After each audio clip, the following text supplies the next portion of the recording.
Gəlmişəm, durduq, üzr, çox salamatlarım, üzr istəyirəm. Çox üzr istəyirəm salamlaşmadığım üçün. İlk öncə salamlayıram hər kəsi.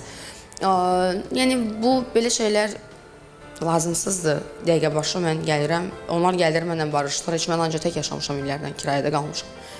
Gəldilər mənlə barışdılar, sonra öylələr istədiyi vaxt beşimi qapıya qoydular, təzən götürdülər, təzən qoydular. Bu şeylər üçün insan psixologiyası dayanmır. Yəni, mənim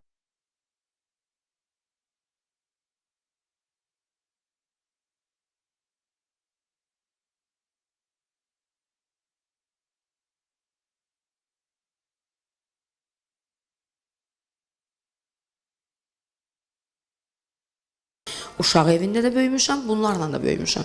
Çıxandan sonra heç kəs onlar mənim, yəni, arxamca gəzib güdəsi deyil ki, mən neyinirəm, neynəmirəm. Həyatdır da, çöldəyəm, bayırdayam. Hər cür insanla rastlaşıram, hər cür ortama girib çıxmışam, hər bir şəraitdə özümü ən azından salsam da qaldırmağa bacarmışam. Və ona görə mən insanlara niyə ailə deməliyəm? Mən deməyəcəm. O qədər.